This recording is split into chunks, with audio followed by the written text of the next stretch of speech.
Well, fortunately, I'm still alive to tell the tale because at the time I genuinely thought I was going to meet some sort of nasty end. But it was like a bit like being in a film. Didn't seem quite real until I thought about it afterwards and about what had happened. So it was going back some years now, 2008, sort of late summer. I think it was September time. Because I'd been to see my then girlfriend, who's now my wife. She was staying at her parents' home in Gillingham, near Beccles. And I cycled. I cycled a lot more then. Was cycling back from Gillingham. It was past midnight. I know that for sure. I hadn't drunk any alcohol or anything. I'd been with my wife, my girlfriend, and her mother and father, and they'd been playing music together and stuff. And at the time, my girlfriend wasn't too well, so we'd had a gentle evening. And I was cycling back. It was past midnight. There's a road. So as you come towards the low road from Gillingham, there's a long road called Gelderston Road. And it goes on for quite a way. There's like a farm on the left-hand side if you're cycling back if you're coming back in the Bungay direction. And it was the sort of the start of where the farmland is on my left that I was aware that I was being chased or followed to start with because I was cycling very gently. I wasn't in a rush. I had a good headlight on the front of my bike. And it wasn't a particularly good bike. I wasn't going to go fast on it. In fact, it was a really old, silly sort of 24-inch wheel. I couldn't have gone fast on it. So I was sort of, gently going along, enjoying the past midnight sort of atmosphere. And then as I approached the farmland, I heard like a rustling that came out of the thicket immediately to my left. And I sort of looked over and didn't see anything. There was a hedge that runs along most of the farmland there. I didn't think anything of it. I thought perhaps, just a critter of some sort, a rabbit or something. And then I heard some it sounded like a large dog. And I know large dogs because my family have always had German Shepherds.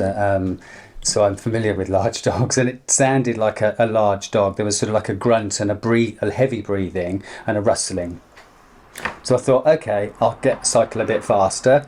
So I started to cycle a bit faster, and then it was running alongside, and it was on the other side of the hedge. And I cycled as fast as I could, and it's quite a long stretch, that road, and it just got faster and faster, and it didn't growl, but I heard it breathing very heavily. And I just cycled as fast as I could, and I sort of became quite frightened. It was still there, and I didn't lose it until the road turns round towards. There's a grain store just before you go down the low road, and it didn't stop until then. And I think possibly. I sort of tried to think about why it suddenly stopped, but I mean, there's loads of trees there. So if you can imagine, the hedge runs along for probably almost a kilometre. Perhaps it's not that long, but it seemed like a long way. And then there's like a load of big trees, like a thicket of trees that separate the farmland from the grain mill. And it stopped at this point, but I thought I still heard it. And I carried on and on and on until I came to the houses where Ellingham Mill is. And then I just stopped. And just sort of listened, and it wasn't there anymore. And that's really it. Now, it was getting on for 1 o'clock probably in the morning. I thought about it, was it a dog, was it a big dog? It would have to be a very big dog to sound like that, because the pounding on the ground was very heavy, and the breathing, I could hear the thing breathing.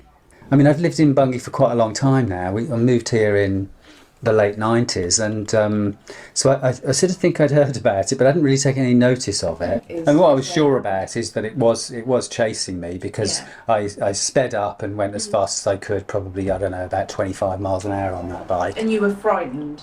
Yeah. I mean, I quickly became frightened because, it was, I hadn't I had no way to defend myself, and it was really dark. And if it was a big dog, you know, I don't know. I just sort of thought, shit. So when I got home, because I was living on my own then, I phoned Lila and told her about it.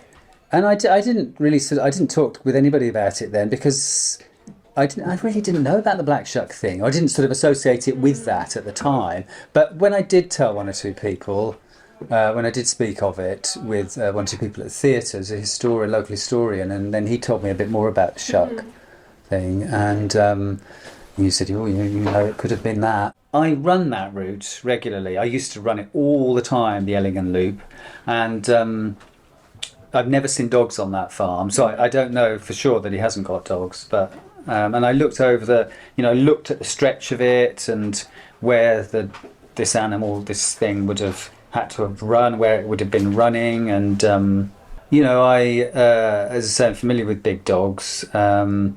And when they're running for a while, and if they're, especially if they're excited, you can hear the breathing. But that was what made it scary, actually, because I thought it occurred to me, oh, it's a fox. It's a fox. No, it's not a fox, because a fox doesn't sound that heavy, and the breathing certainly doesn't sound Again, I've come across foxes.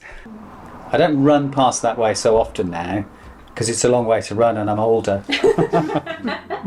But I do think about it.